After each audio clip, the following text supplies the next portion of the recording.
So hello guys, this is Mark van Tongeren and we are just sitting at the Ancient Drums Festival in Tuvan. So Mark wrote an amazing book all about overtone singing in the East and in the West. And it's been first out in what year? The first edition, which is quite different, came out 20 years ago in 2002. And then it was quickly updated in 2004, but now it's really thoroughly revised. Totally new chapter.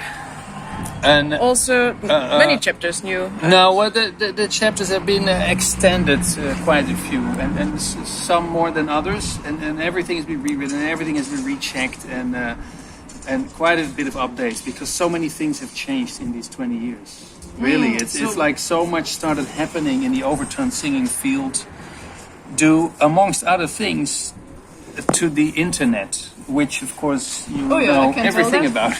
You are the living proof that internet has changed the overtone singing landscape. Yeah. And when this book first came out, 2002, internet was there, but it was still, there was no Google, there was no YouTube, there was no Facebook. I mean, it was a different kind of internet. It was the archaic internet, which was nice, but a different story.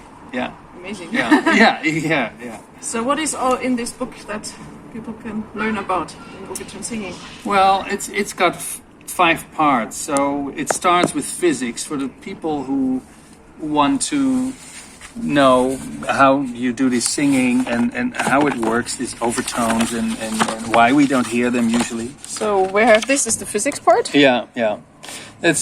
It's not maybe the best start for a lot of people, and I don't recommend everyone to read it. But the part 2 is very interesting for a lot of people because it's about Tuvan, and that's where I spent a lot of time. 30 years ago, first time I went to Tuvan in 1993, in a time, of course, when very few people traveled to Siberia. Oh yeah, and it was still relatively difficult, So I have a very long-term relationship to Tuvan musicians who started to become very famous at that time. So I was this classic thing of being at the right spot at the right time. I got to know some people who helped me get there. A Russian who lives in the Netherlands, and he put me in contact with Tuvan. And then you were living in the yurts with the people? Also, sometime traveling around, living in the towns, living in the yurts, all of it. Wow. And speaking Russian with them, just doing interviews, recordings, That became an important basis for my work as a musicologist, because that was my training at that time at university. So that is that story. And then there are, of course, other traditions. So you have Mongolia, you have Tibet, but you have also in Siberia a few very other interesting traditions of Khakassia, Gorno-Altai, Republic of Altai, and also Bashkortostan. And it shows like, okay, Tuvan throat singing is one thing, but there are all these varieties. And then, of course, you have Mongolia, which is yet a very different story, even though it's closely related. But when you get to know it better and better, you start to see that there's all these differences. On the first impression, it all sounds the same. Throat singers in kind of similar clothes, with their very strong voices.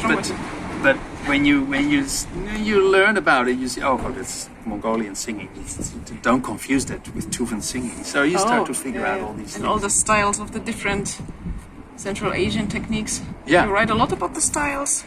Yeah, I think that's what a lot of people want to know. What is this high whistling sound? What is this low sound? Right. But you also have somewhere the drawings of what is happening in the vocal tract. Yeah, that is the part 1 of the book. That's more the physics. Yeah. So let me see. Yeah. Where we have them. It's like these are like the basic techniques that I have, and it used to be 5 basic techniques in 2002, and now I'm like, well, it's better to talk about 7 basic techniques for singers and for people who want to know why does it sound differently. This is interesting. I have a question for you, man. Of course, sure. Because you have this you have a very clear separation of overtones and the fundamental, the lowest sound. Yes. And now I could hear with my own ears, because with recordings you never know exactly if it's true or what some is equalizing. some equalizing. That's course, right. of Yeah, course. you can do a lot of nice things in studios, and Oh, yeah. so I was listening to you rehearsing outside your hotel room, and I was like, okay, well, this is very clear. Your overtones are very clear, and this door was still closed. And then I got in, and then I heard with playing together the group, and so you have a very good separation. But I'm wondering, what technique do you use? L. The L, huh? L. That's what I thought. Yeah. That's what I thought. So in the teaching, I teach the people usually first the vowel technique. Is that L technique? technique. Where's the L technique? Yeah, I can look that up. You can look it up. Like teach them vowels first, Yeah. and then L to make the overtones Where's louder. the L technique? Is It's this the one? L technique. And it's also what the Tuvans do when they sing Sigit. Oh, yeah. Yeah. L technique. It's page. Where's the page number? Page 45. Where's the page number? 45. Yeah. Right. Okay. And Yeah. So a lot of people also use the R technique, slightly so, different. and you have also tracks here. Yeah. To listen. Yeah, there's a lot of examples. There is a whole new anthology that I'm really happy about, because now it's complete. I've recorded also Tibetan monks. Wow. I've recorded these ladies from South Africa. I don't know if you've ever heard them live. No, I didn't. They're incredible. Yeah. They're incredible. So you have a QR code. Yeah, it's a very complete anthology of all the known traditions. Although we never know if there isn't one more tradition hiding. And then the Western styles. So Yeah, with the styles, it was like first I started doing the R technique. Then Yeah. you place the tongue like an American R, like a bird or Harry, and produce overtones. Yeah. And I felt it easier, so to have the opening at the tip of the tongue, yeah. so easier to control and to do it. And at some point it felt limited. So and then I switched to the L, which is more precise and I'm much faster, and with less tension in the tongue compared to R. In Yeah. my personal perception. So I'm just using L. Good nowadays. information for those of you who are singing. Could you? Yeah? Do you feel it the same? No, I use more R. I use both, and I mean, yeah, I'm just interested in all the different techniques, you know, and I don't stick to one technique, but I use more of an R because you can connect R more easily with the low overtones of a gong technique, and the L you cannot do that. You'll get into a tongue twist that you cannot get out, so you get stuck. Well, I get to the low ones in L when if I really like, in the end, if I want to reach a low end, open the jaw but close the lips at the same time. Yeah, well, it's possible, but it's more difficult, Maybe, yeah. I think. Yeah, no, maybe not for you. No? Okay, okay. Well, that's interesting. That's yeah. Okay, yeah, It works. yeah. Okay. But the interesting thing is, like, usually there's also some people singing with open nose and some with closed nose. And I'm usually closing off the nose so there's no air going out of the nose to have the result more clear. And then when I sing very high fundamentals where it's very exhausting or like demanding, or when I go to the edges in the overtone range, then I slightly open the nose to have the sound a bit more relaxed. Okay. How are you doing it?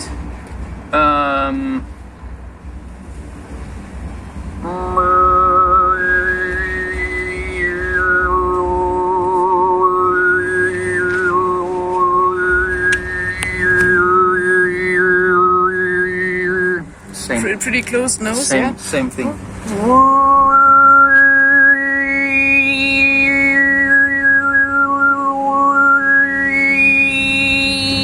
There's also close, but when I try, or sometimes contemporary composers write difficult things that are high, somewhere there, when I should do overtones on high pitches, then I usually open the nose to just relax a bit more in the singing. The Mongols, they have particularly a lot of techniques where they specify all these things.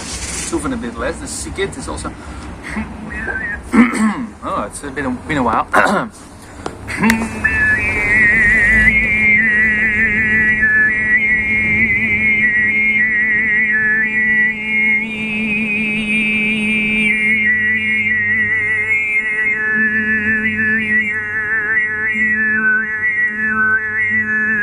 So you can hear how much sound is going through the nose.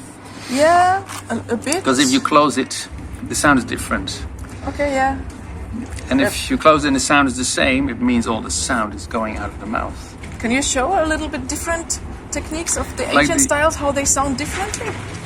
So the Hefele is another basic technique in Tuvan.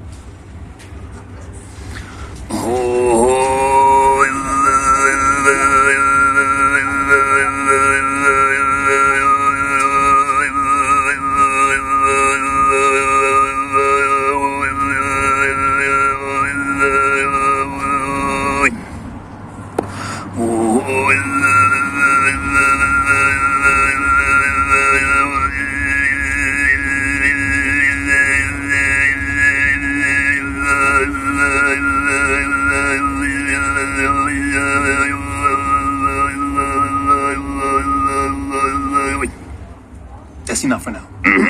Beautiful, beautiful. Wow. I'm not going to try to cut it out. Then we cannot talk anymore. That's the very low one. So we can do it. Yeah, you know, this lowered bass voice. Yeah. I can't do it. It hurts me so much, and I can't Yeah. really produce the sound properly. It went all right for many years, but I'm not practicing it often now, and sometimes it's very easy. But I have a throat ache already for a week, so it's not the thing I should be doing now. Same for me. Yeah. Awesome. Yeah.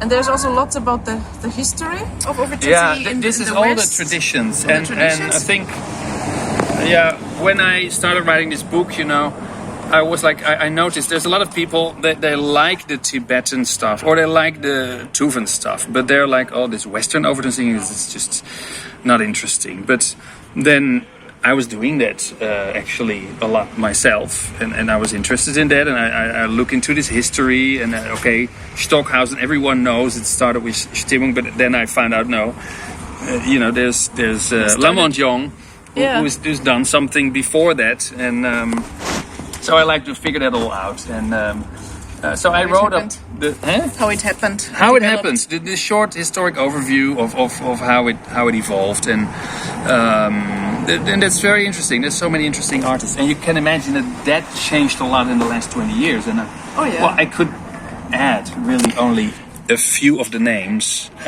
like you.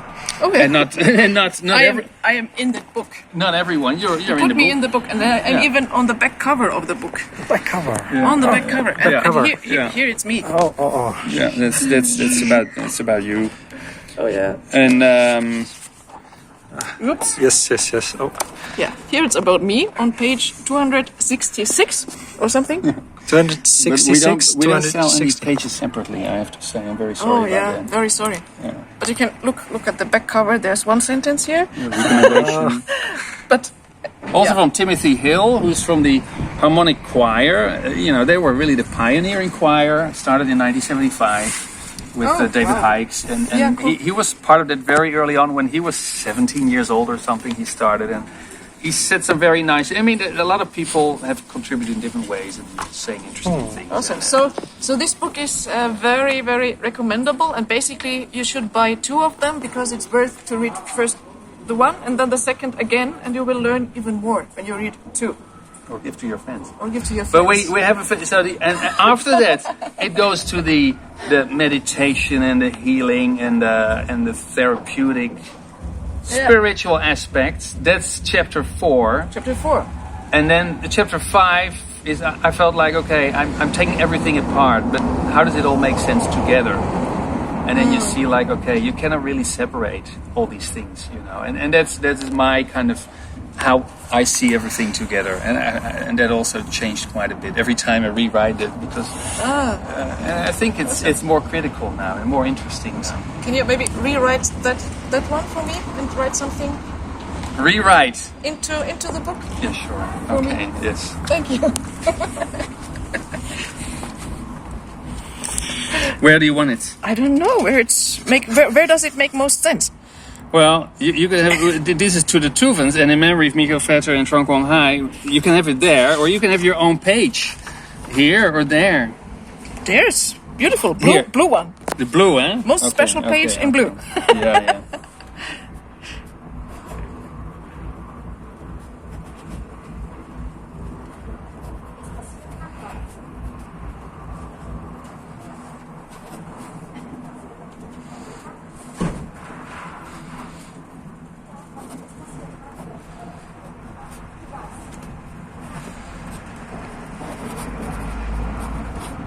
And today is 13 of the 8th month of the year 2023, and we're in Taucha at the Juice Harp Festival. Juice Harp Festival. Yeah, thank you so Well, much. thanks. I'm happy you enjoy it. And, Taucha. Oh yeah, Nice Taucha church here. nice Taucha church. Yeah. That's the church. We both did a concert here, me In the Friday church. and you Saturday. Oh, yesterday, yeah. And it's a nice Nice place. nice place. Lovely acoustics. Yes. Wonderful festival, by the way. Very nice festival. Lots of Great. overtones and Juice Harp and didgeridoo and Yeah, not too many Okay. didgeridoos. A lot of juice harps. Juice harps. And quite a bit of overtone singing So exactly. and other world music. Yeah. Yeah. wonderful. So here are some more views of Taucha, and the festival is just down there. Yes, the festival. Zoop. Okay. Bye. Bye. Thank you so reading. much. Singing and practicing, everybody. Overtone singing with Mark van Tongeren and Anna Maria Hefele. Exactly. some more overtone duet for finishing. Oh, we could do that.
Wow.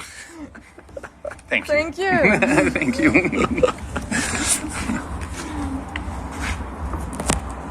And you'll find a link to order the book in the description. Sent all over.